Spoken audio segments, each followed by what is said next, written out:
So I want to welcome everybody to Peter White Public Library. My name is Marty Acketts, and I'm the Adult Programming Coordinator for Peter White. And tonight we kick off a new quarterly programming series called Mental Health Matters. Before I introduce tonight's presenter, I would just like to thank a few people here. I would like to thank the Friends of Peter White Public Library.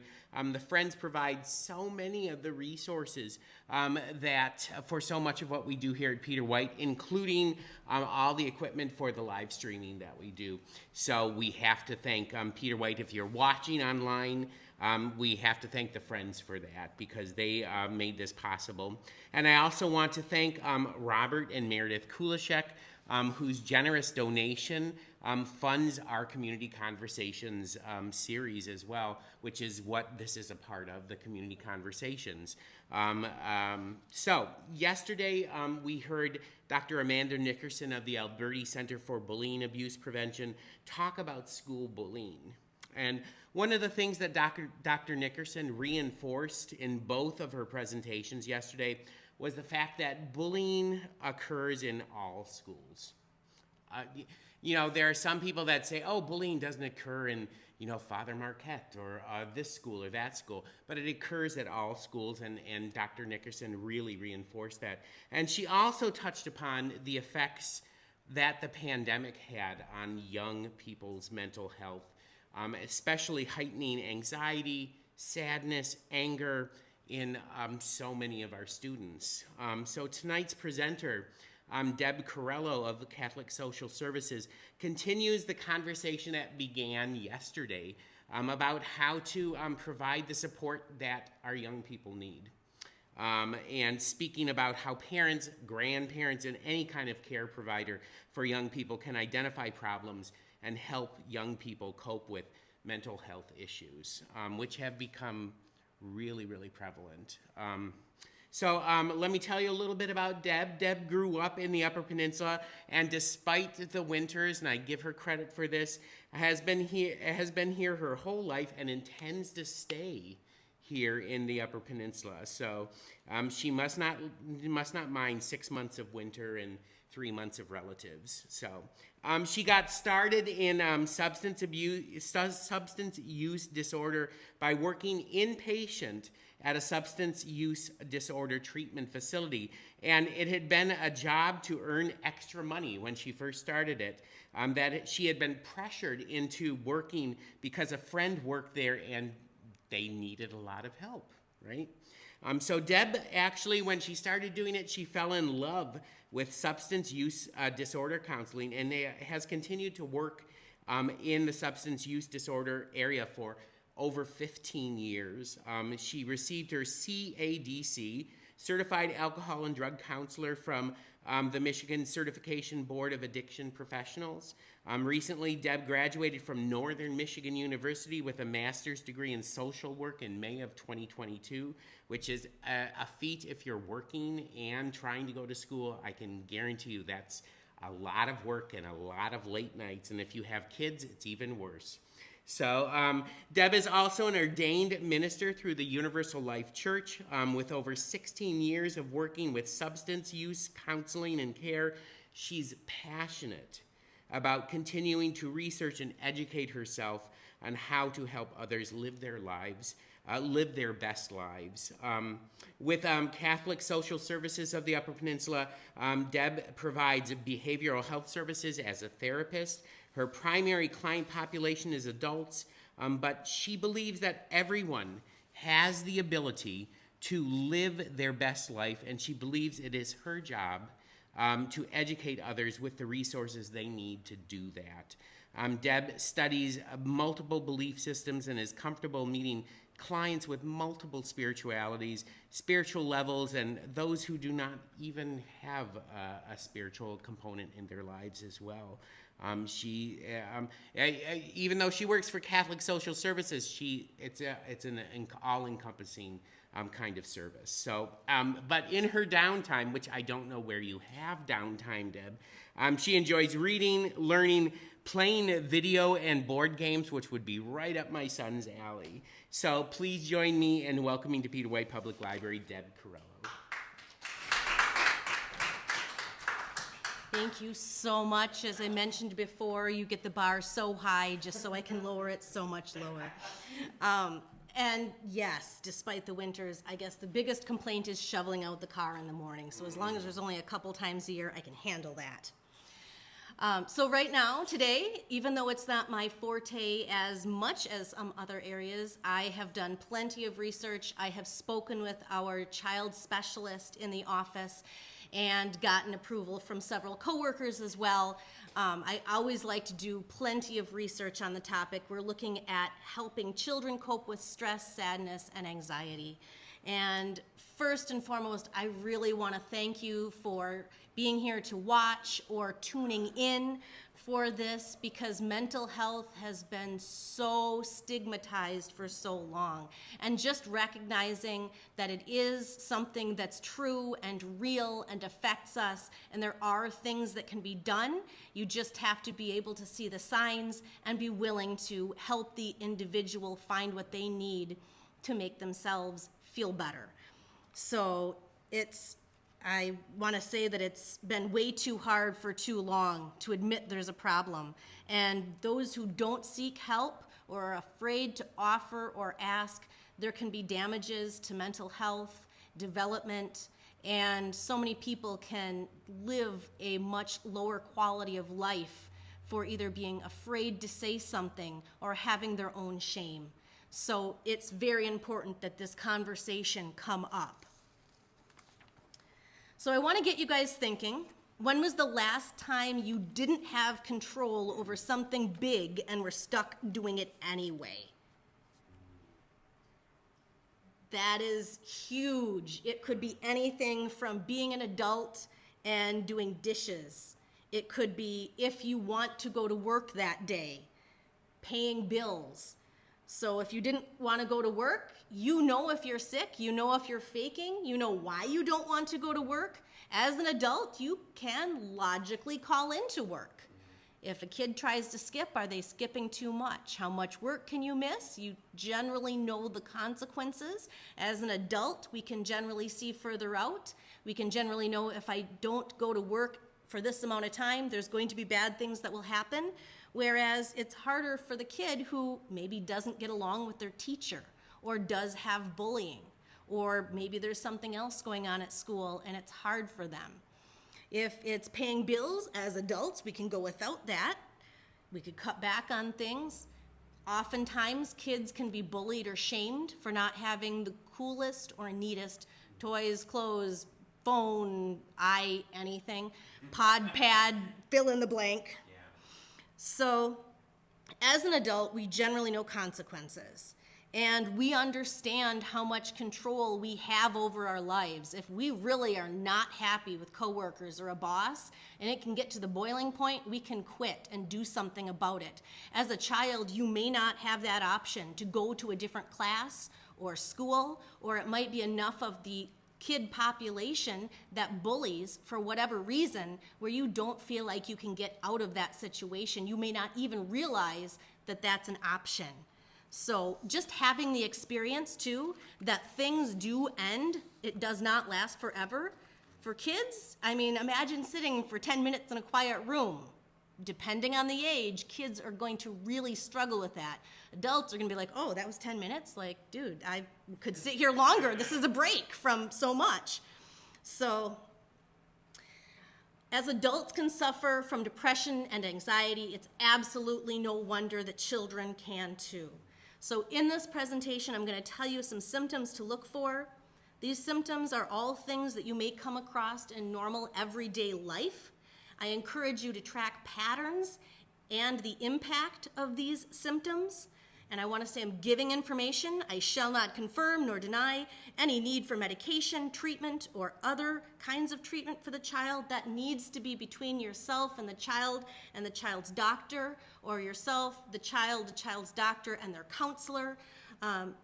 It's something that needs to be decided on a larger scale. Nothing is as important as open dialogue with your child, and depending on the age, that can be huge or that can be a little bit of dialogue, because any age can get depression. And if you've got a teen, everybody knows that teens know more than adults. The dialogue might be this big.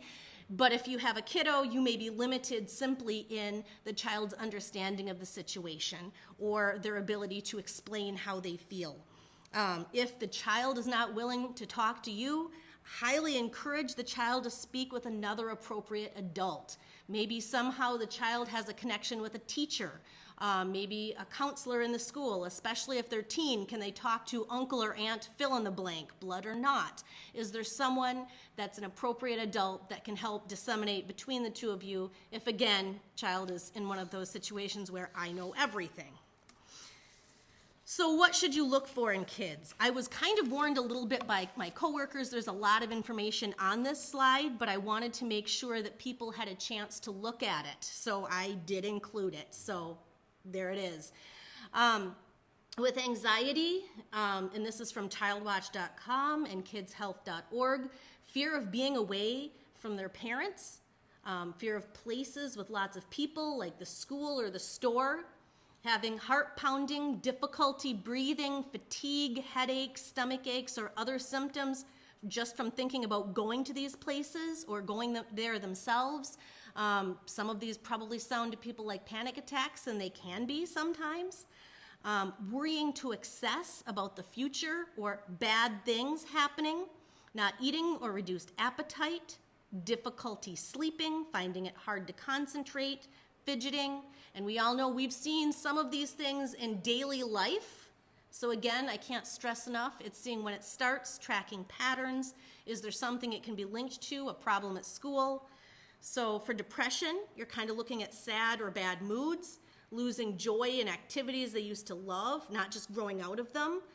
The child may cry often, changes in sleeping or eating patterns that don't coincide with a change in schedule, such as school to summer break. I know when it was summer break for me, I was all about the sleeping in. That was not due to depression. That was because I was not getting out of bed, just saying. That was one little bit of control I had over the summer is I don't have to get up at this time. Excessive fatigue, feeling tired or sluggish, having little energy or feeling weighed down. These feelings are real for people suffering from depression.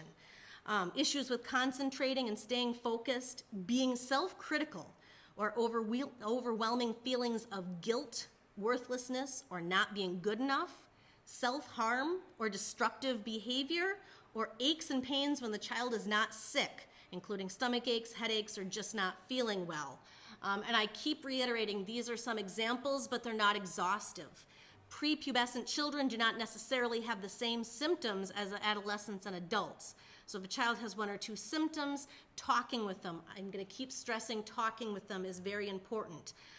Same thing, if they're not open to talking to mom and dad because they're not cool, but they'll talk to, uncle, aunt, grandpa, grandma, whoever, as long as they're an appropriate adult that can help disseminate the information. They're stressed out because they're being bullied at school. They're uncomfortable talking about it because they don't know how you would deal with it, etc. Be patient and kind. Kids who don't want to go to school, who don't feel well, aren't trying to be difficult. I imagine the mom or dad getting up for work, you're looking at your watch going, you're still in bed, and this kiddo is saying, my stomach hurts, and this is the maybe second time that week, and it's only Wednesday. That causes a lot of stress for parents as well. And kids can pick up on that. So it can kind of be a little bit of a self-feeding cycle when it comes to anxiety, or it can add anxiety to depression. I know I'm not going to feel well. Is mom or dad or my caregiver going to believe me? Are they going to get angry? Is this going to be a problem? And where will I be during the day? Will I have to go into school and see this teacher, bully, etc.? So depression and anxiety are often coupled together. They're also awful. And although it's ideal if your child wants to maintain a dialogue, getting the help is the main thing. So whoever they're willing to talk to. So I know that it'd be so much more easy if it was like, and everyone is the same. But no, all ages don't necessarily show the same symptoms, although they can overlap. Prepubescent children might be extra clingy, not willing to sleep alone at night, act out, or have low frustration tolerance.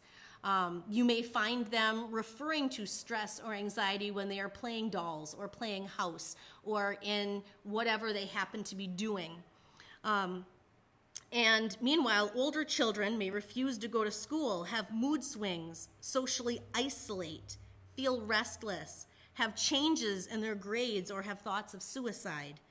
And again, perfectly aware these symptoms are the same as average days for some kids. We all know teenagers get moody. They're going through that flood of hormones. But this is where you as the parent come in. You know your kids. You're looking for patterns, not just after they skip their nap or come back all sugared up from grandma or come back, from school after a bad test.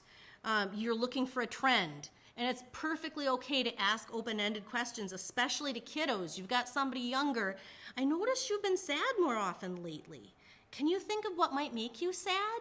Can you give me any examples of what you might notice that you feel sad from? So looking for open-ended questions. You're not looking for something like, did mom say something that made you sad? Or dad or whoever? Is school upsetting? You don't want to lead the kiddo, but you want to find out what they're thinking if they're able to understand. So you're looking for patterns that occur more often than not for approximately 2 weeks, of which the symptoms have begun to interfere with the child's normal daily routine, whether it be school, family, social. And this is a good start to keep track of. You want to log them. You want to be able to present it to the pediatrician or doctor so they can rule out any medical problems. Does your child have early onset diabetes? Do they have something going on with their thyroid? Are they having some kind of health issue that can be tied to this? Because there's a lot of things that can affect our bodies, and not everything in our bodies works exactly like it should all the time. So there's that.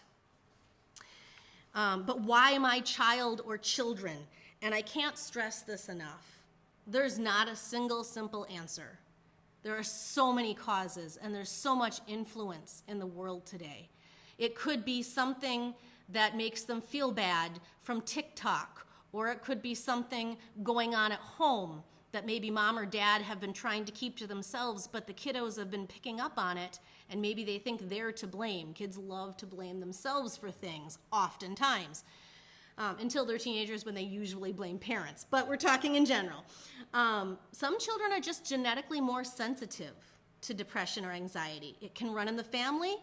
The children might be going through one or more stressful situations, trauma, health conditions, lost friendships, struggling in classes, not getting along with a teacher. And I can't stress this part enough. Children, even in perfectly healthy, happy homes, can get depressed. I'm going to say that again so people know that it might just simply be something going on with the child. It doesn't necessarily have to do with anything parenting.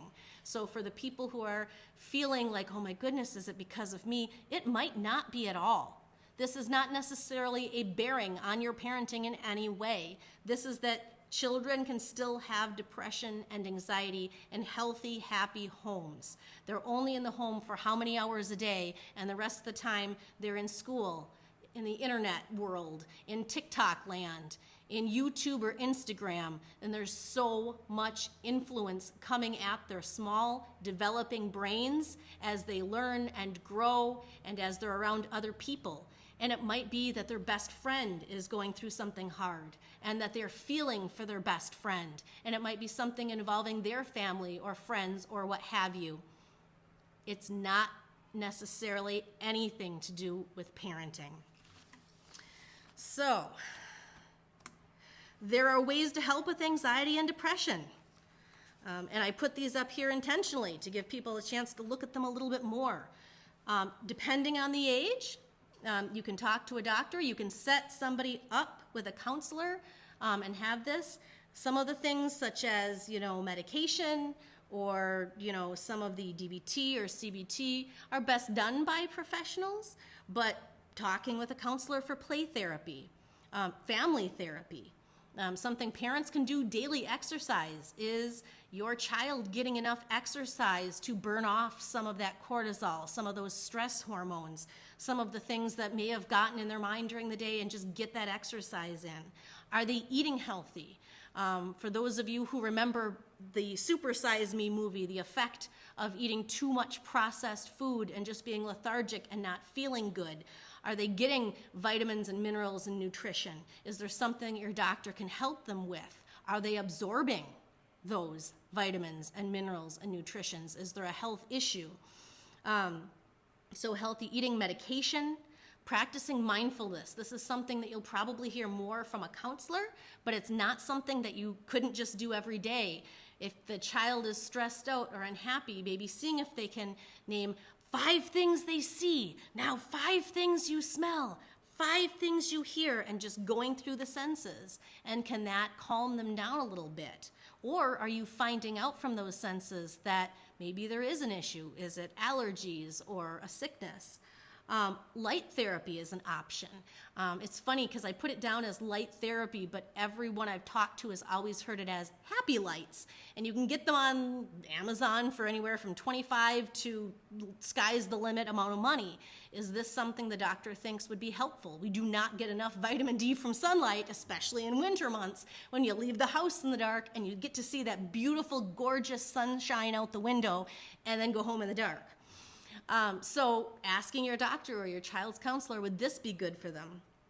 Having kiddo, if they're old enough, keep a journal or a gratitude journal, or even helping them say, okay, let's talk about a few things that you really found that you were happy about today or that you did well. It can always help to remind kiddo, well, you know, last week you did so well on your test. That's pretty cool. So what are you thankful for today? Look at what you've already done. And again, more options, you know, consistent sleep routine. Is the child not sleeping well? Are they tired? Is the pet in and out of the room? When I first got cats, boy, oh boy, I didn't sleep. They zoomed across the bed because they had plenty of energy. Spending healthy time with family. And that's really hard because nowadays in COVID land, we either get way too much time with family, where we get under each other's skin and everybody's home, or not enough where everyone has to be working. Right now, this is kind of the state of the economy. You're getting everyone back to work and people are busy and they're probably tired from work, and now you've got all the energy from kiddo that's either coming home from school or has been home. Healthier living by ruling out illnesses or allergies, proper vitamins, DBT, CBT, ACT, mindfulness. I will touch back on those, I promise. So it may not be expected, but it is the truth. Just as with adults, there are factors that can make it harder for the child to feel better. Trauma can cause slower or stalled improvement to anxiety and depression. This means it may take more time to be healed or may be very difficult to start the process. If the child has gone through a significant trauma, and the thing about trauma that's really frustrating for everyone involved, literally, is that what might be traumatizing to one individual might be shrugged off by the next one. Trauma is very, very, very, very hard to say what is a trauma. Someone might be able to go through this horrible car accident and be like, boy, that was a rough ride to work, and be okay with it. Whereas someone else might have tripped on the sidewalk, skinned their knee, and be afraid to walk on that square of the sidewalk and feel anxious when they see it because they know how much it hurt, and maybe it cost them a trip to grandma's and they're really upset by that. If the child is unwilling to participate in counseling or take their medication, it can also make it harder for the child to feel better. If the child is prescribed medication, and if you're comfortable with that, if the kiddo's not open to taking it and wants to fight it, that's worth a conversation. Are they having side effects? Are they not having side effects and it's just scary? How can you normalize this for them if this is something that you guys have decided as a family with the doctor and all of that? So imagine as an adult, if someone told you straight up, okay, today you're attending counseling and you're taking this med from now on. Depending on the age, if they're little enough, you can probably, okay. If they're older, forget you, I don't need that, you're the crazy ones, slam door. So kids can feel that, especially teens. They want to be able to have some kind of control, and their control is limited because of their age, their development, what have you. So having that open discussion, having that safe person or persons they can talk to, being a safe person they can talk to, so you can find out what the issues are and how you can best resolve it, and with who do you need to speak. So, okay, I said it. I said one of the scary words, and that word is medication. A child that is suffering from depression and anxiety is just that. their suffering. The degree to which the child is suffering may vary, but they do need help. It'll be up to you, your child's doctor, and your child as to the next recommended steps. There are supplements that can help with stress and some with anxiety. And again, if you're not a medication-minded person, you may start with those. You may start with counseling and talk therapy, and that might help. It's completely up to you what steps you take and what are needed to help that child. If medication is suggested, consider this. One study that had been funded by the National Institute of Mental Health, so NAMI, reviewed multiple approaches to treating adolescents with moderate to severe depression and found out that 71% of the adolescents who received a combination treatment of antidepressant and psychotherapy had less symptoms. Additionally, more than 60% of the children who had taken their antidepressant alone had improved, and that's the STAR-D study. So this is not to suggest a medication is the only answer, but to say if you feel it is medically recommended and the doctor feels that as well, it's something to not discount outright. At least consider the possibility, even if it's something you don't decide to go with, you know you have another option in your toolbox if you need to.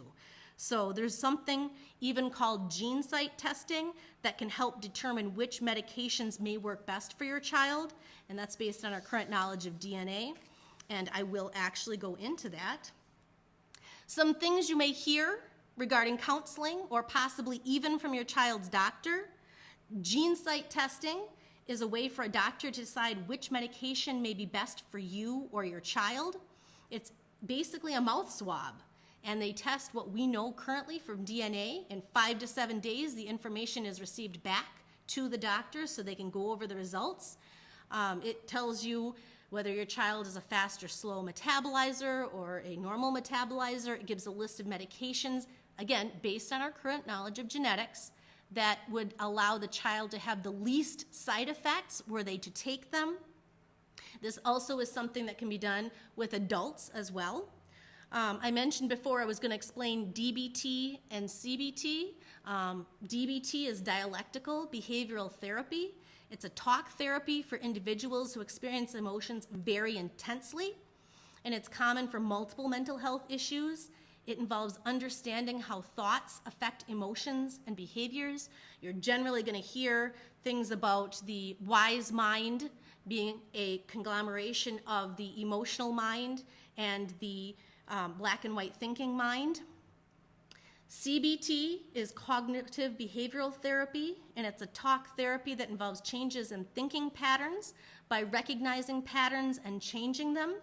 ACT is acceptance commitment therapy. That's another one. I don't have it up there. That's a little less working with kiddos, but I mentioned it earlier, so I did want to throw that in there. It falls into the same area as DBT, CBT, that kind of thing. Mindfulness. Now, this is something that anybody of any age can do perfectly safe to sit there. Mindfulness is the basic human ability to be fully present, aware of where we are and what we're doing, and not overly reactive or overwhelmed by what's going on around us. This is kind of a Zen moment for that. Play therapy, depending on the age of the kiddo, is a form of counseling or psychotherapy where play with toys or dolls is used as a means of helping children express or communicate their feelings. I say the word psychotherapy and it sounds all kinds of crazy and frightening, and it could cause some people to say, my kid doesn't need psychotherapy. Honestly, that's just a jargon term. It's counseling. It's just having someone seen and doing one of the DBT, CBT, something of that nature. It's evidence-based talk therapy. So now the scariest word. I'm going to say it, suicide. You can hear, it's not uncommon for you to hear a teen, maybe I should go kill myself then. Kids get angry. They don't necessarily mean what they say. They may say this here or there once or more in their life, but some people do mean it. And take the time to talk to your child. Find out if they're actually having suicidal thoughts. Studies have shown that it saves lives to directly ask, have you been having thoughts of killing yourself? Kids are smart. They will, if given a loophole, they will find it. If you find yourself unable to say suicide or ask if they're thinking of killing themselves, the kid could find that if you say, are you think of harming yourself or hurting yourself? They could say no. The loophole is they're ending the hurt. They're ending the harm they feel. They're going to be gone. It's not going to hurt. And that is a loophole I have heard professionals say kids have used in the past. Adults have used it as well. So suicide and attempted suicide are more likely to come up if the child has had a family member or friend or relative attempt or complete suicide. Even if there is no one that the child knows that's committed suicide, the internet has a wealth of knowledge if a particular hero or a current idol has or has had attempts. That may put the idea in their head, and the child may still consider this as an option.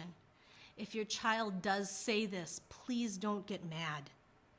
If the child says they are thinking of this, you now have caught it and can seek help.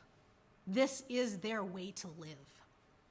Even if you don't know what to say, 988 is the number in Michigan that's conglomerated all of the suicide hotlines and the mental health hotlines. 988, if you have an addiction and you're going to relapse, if you have a mental health crisis, if you've got someone who's suicidal, 988. Just like 911, 988, 24 hours a day, 7 days a week will connect you. So if you're a parent, it's not expected that you're going to know what to say, especially if your child says this. And even if you don't know what to say, those numbers can help you with what to say. They have trained professionals. The number addresses thoughts of suicide, mental health or substance use crisis, and any other kinds of emotional distress. They can connect to resources. They can talk a child through. If the child says they're suicidal and doesn't want to talk about it, will they talk on the phone with this person? They're very nice, and they might be able to help. If you're a teenager and you're afraid to say it to mom or dad or grandpa or grandma or whoever else, will you talk to this person? They may be able to help. So again, busy slides, but I left it up because I found it very important. Procedure for no immediate signs of danger. They are not suicidal, but you've become aware that there's changes in activity, such as the symptoms we talked about before. If age is appropriate, open the talk, open the dialogue, start finding out what the child is thinking, why these changes, and start tracking them. And step 2, watch for patterns. Is this lasting at least 2 weeks? Does it interfere with their or your daily life? Because chances if it interferes with yours, it's interfering with theirs. Did it change all of a sudden? Was there a particular event, move, new person in the school, which you may not realize someone new came to the school, a new teacher or principal, or did something big happen in the media and you don't simply know the particular idol or pop music singer that it happened to, but it affects the child because they're their favorite YouTube video person or Instagram or TikTok model. So again, step 2, if age appropriate, open dialogue, seek help if needed. Talk to your child's doctor. Let them know this started this long ago. These are the patterns. Take them in for a checkup. It's not going to hurt to have the kiddo go to the doctor and see, is there something else going on? Do they feel more comfortable talking to the doctor? For whatever reason, they're ashamed, they're embarrassed, they don't want to admit that they're feeling this or that it happened. Step 4, follow the doctor's instructions. And this will be a conversation. If you are okay with medications and the doctor recommends them, then follow the instructions. If you're not okay with medications and the doctor recommends them, then it's a discussion, what other options are available? What can we try first? Can they see a counselor? Can we help with different nutrition? Are there any supplements or vitamins, any light therapy, something that can be done? And monitor for changes. Report those changes to the appropriate care, whether the child is seeing a doctor or counselor. Keep track of those symptoms. Are they getting better? Are they hidden more? Are they getting aggravated? Be kind to yourselves. Parenting is super hard, Having a kiddo who feels depressed or anxious can be very difficult as well because it can interfere with your schedule. It can cause conflict at work. It can cause frustration for missing hours. So if all else fails, remember you're doing the very best you can. They've done lots of ultrasounds on all the different women. There's no manual in there. We've looked extensively. Does not come out with baby. It's not like hidden in the afterbirth. There's no manual. You're doing your best. Give yourselves credit. Ideas of things to do as a family. You know, if you didn't do them when you were growing up, who's going to teach you? So some options, you know, see what kind of interests the kid has. Make a meal or dessert with them. Go for a nature walk or bike ride. Right now in Japan, forest bathing is huge. That can be incredibly healing for some people, just to go for a walk with mom or dad in a nice, gorgeous, lush green in the summer. Wonderful walk on Presque, or somewhere where you get to see all the greenery. Swim or exercise, maybe the YMCA, or you go to somewhere, the PEEF. Board games, taking up a craft together, volunteering, camping, going to an event together, maybe doing a play, gardening, movie night, reading the same book. I know that one of my kiddos was so overjoyed when their mother, who was working with me at the time, the kiddo came in to thank me because I'd advised mom to read a book with kiddo. And kiddo, next time mom came in for an appointment, said, I want to thank you, mom read, and it was something like Hatchet or something really sad they made him read in school. Read it with me, and we cried together, and it was really nice. And it wasn't that mom was a bad parent. Sometimes you just don't think of these things. Nobody tells you, hey, you can do this. Or you might feel weird going, do I really want to read this kid's book? Sometimes it's the most bonding thing you can do to read a book together, even if your kiddo's in middle school. So having a picnic, playing with your kid with their toys, or teaching them a skill, whatever their interest is. Now this part is about you. I said it and I keep saying it, parenting is hard. You're doing the best you can, and it's okay to ask for help. That does not make you less of a parent. It can be very emotional to learn that your child is struggling with this. You may have feelings of guilt, even though there may not be any reason you should. That doesn't necessarily stop you. And you might need counseling. You might need to work on your anxiety or depression. Kids are sponges. They will pick things up. Maybe if you saw a counselor, you'd be able to do the mindfulness techniques with kiddo or share some of the things that you learned. And if that's something that needs be, maybe that does. And there's no shame in that. And by teaching your child that doing this, taking care of your mental health, seeing this professional, doctor, counselor, therapist, what have you, is normal and okay, can really make a world of difference. Well, my kiddo can go, but I'm not going to, is common. Well, I wasn't raised like that. What happens if you were? Could your life improve by learning these things as well? I'm going to say it again because I can't stress it enough. Even perfectly healthy homes, when you have not done anything wrong, even perceived-wise, can have kiddos with depression and anxiety. Give yourself the grace to get the support you need during this as well. The stigma of mental health continues to decrease, and you can help that. And especially in these times when there's more in life to deal with than ever before, and everyone has access to everyone else's business, and the highlight reels of their life just pen the pages of Facebook and Meta and Instagram, and all these people have posed in their best lives, which may or may not be real, but are there for Instagram and Facebook and whatever new forms of media are out there to make other people say, boy, I wish I was them, and how much of it is true. So did you hear about that one person that did that thing that was against the rules on the sports team and got in trouble for it? Have you heard about the celebrity dishing out the dirt on their bad relationship? We get plenty of other people's business in our lives, and that can affect us as well. So I can't stress this enough. If your child needs help, there's nothing more important than that help is received, and it is in your hands. I'm proud of you for considering what you can do and asking those questions. So this is what do kids have to say about this. I'm hoping that the link, which I know the link would work, but I'm hoping the volume goes through, and we'll see.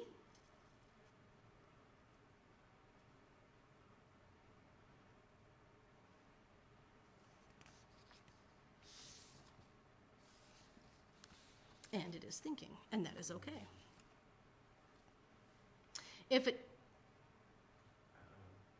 it doesn't load, that's okay too. Your browser is up to date. Congratulations, yes. Is that going to go through then? I will switch back and copy the link. Connecting to server info. Oop, that's not what we want. Nope, not it. So Edge. We're looking at Edge. There we go. Is it going to load? No.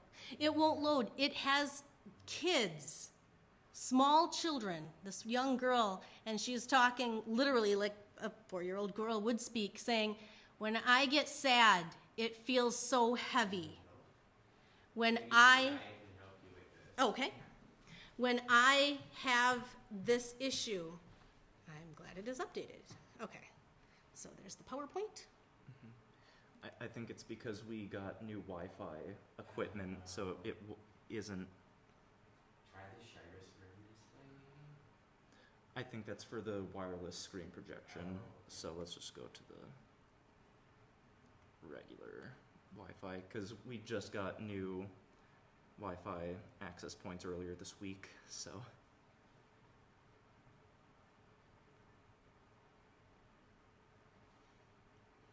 It tells you now.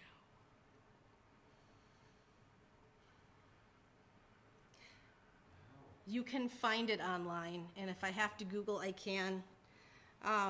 Because if it comes up for YouTube saying it's up to date, I can probably come up with something close. Reload.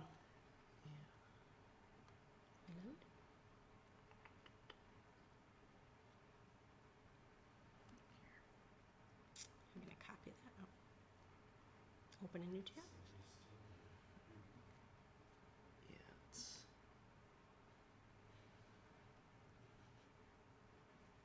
Oh, hey, that looks like the link.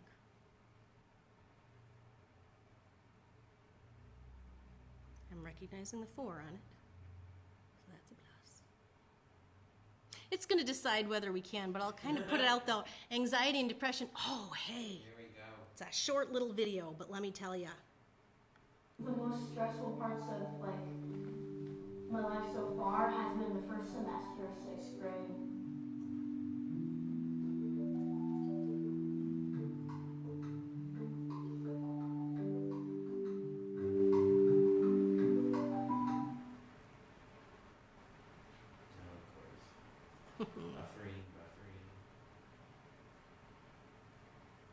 This is a kiddo, the boy is in 6th grade, talking about how stressful school is. I realize that as adults we had different experiences, but You can get sad, scared, angry. Your brain that's sad, that's anxiety. Depression is not just like sadness, it's like a lot of things. Stress and tiredness. You could be stressed for like not really a good reason. You're just like overwhelming yourself.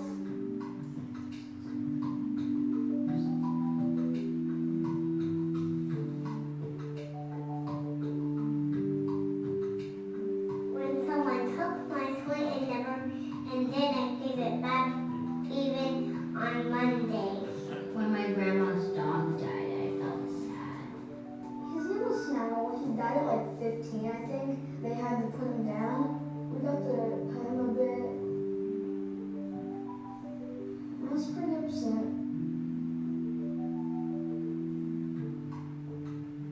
Like you have no energy when you're depressed and you're just like, don't want to do anything. I make a mad face when I'm mad and angry. My breath gets really fast. My heart beats really fast.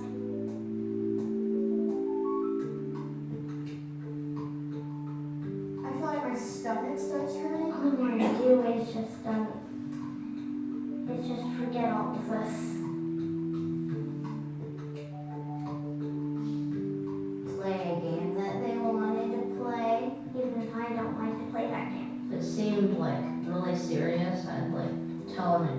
growing up? Well, just take a couple deep breaths. I hugged a stuffed animal. Squish a pillow like it's but you'd get kind of like warm out. I have this special book at home that helps me overcome my anxiety. They call worries bullies. They always say to lock up the worry in an imaginary box.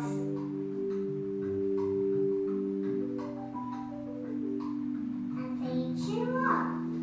Don't get too down on yourself because that's going to make everything worse. Talk to people.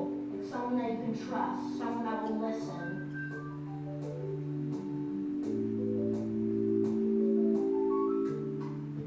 Tell somebody. Because it's not going to get any better if you don't. She always cuddles with me and she tells me everything's gonna be okay. She would like snuggle me and like let us have a family movie night at nighttime. If she like notices I'm like kind of feeling down or something, she'll be like, you can talk to me or your dad or anybody or people like that about anything. My parents, my grandparents, like you can talk to me whenever something's on your mind. Mostly it's because kids don't tell their parents. They need to keep like they need to tell them more about like what's going on in their life so they can know how to help you.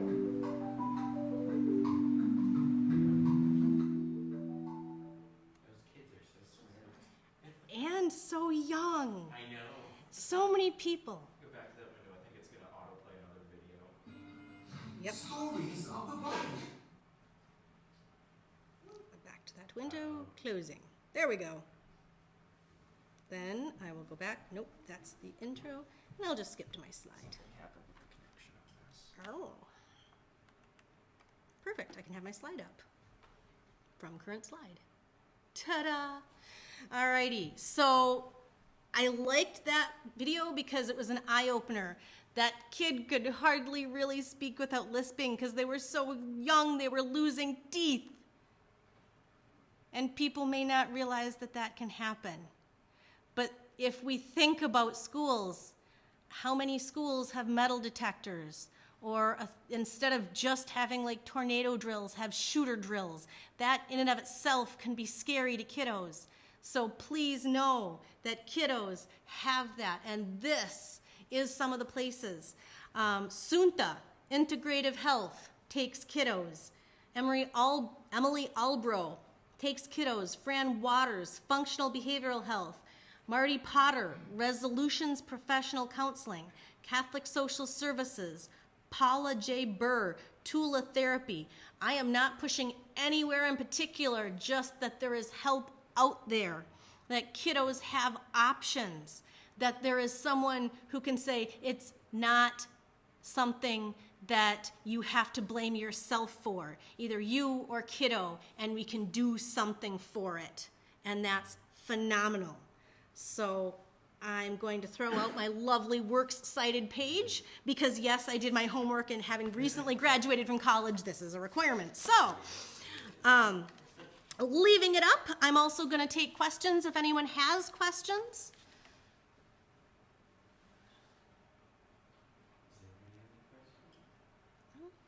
I have a question.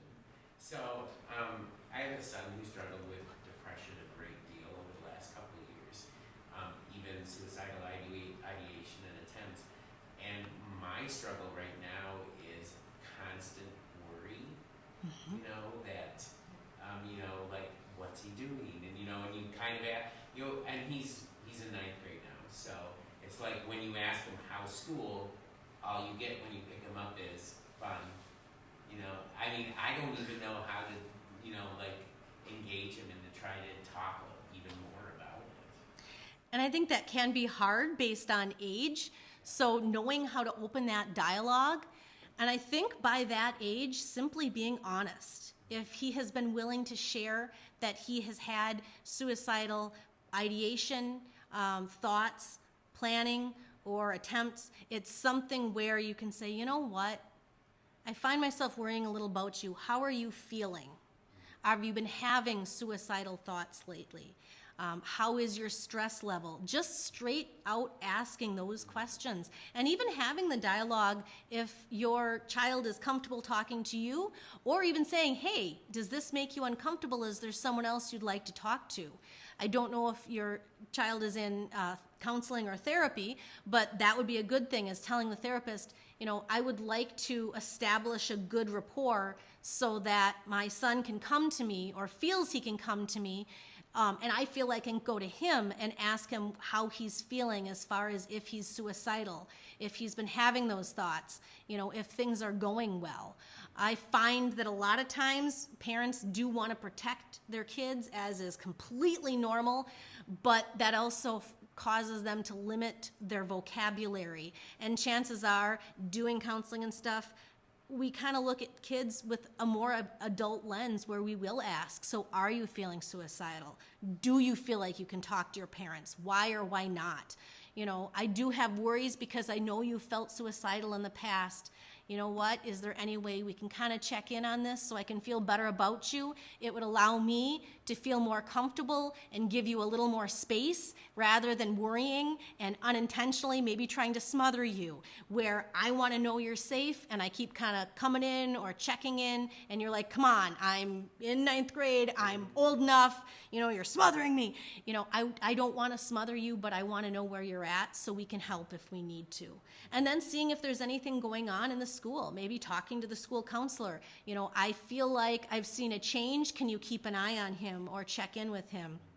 Talking with the counselor and saying, hey, he's been doing really well. Should I have any concerns? That's something that I feel like counselors can say is, should I have any concerns about the child being suicidal? Or I do have concerns where he's at on that spectrum right now. Would you be willing to address it? I would just like to feel a little more calm. And most counselors are comfortable with, not breaking HIPAA, but if you're planning to harm yourself or others, that is something where they can call for help. So having them be aware of that, knowing they will contact you.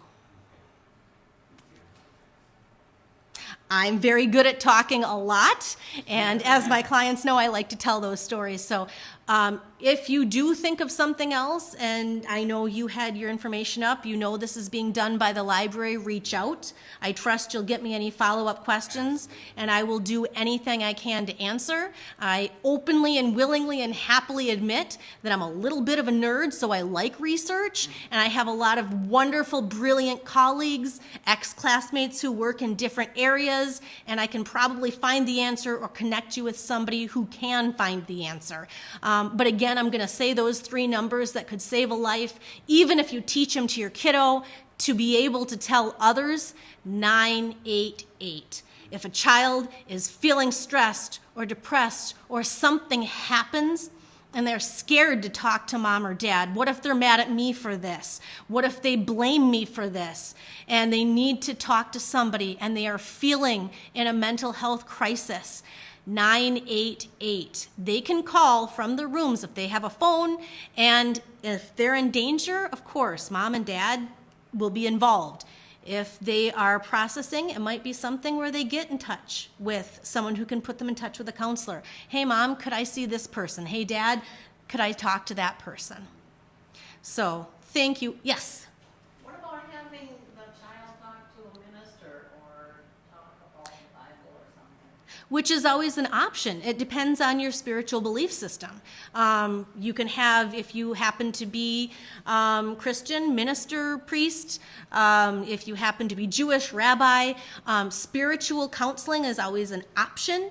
Usually as someone who is a minister or ordained, they take on that they're going to be answering some of these questions, and they would be still under the obligation of, if they're going to harm themselves or somebody else, they have to talk to the appropriate authorities to make sure that that person or the possible intended victim is safe. So again, spiritual counseling is absolutely helpful. Whether or not the spiritual advisor is specifically trained in counseling or DBT, some have more training than others, and just gauging, maybe somebody's seeing a counselor and they're talking to their priest or minister or rabbi, what have you.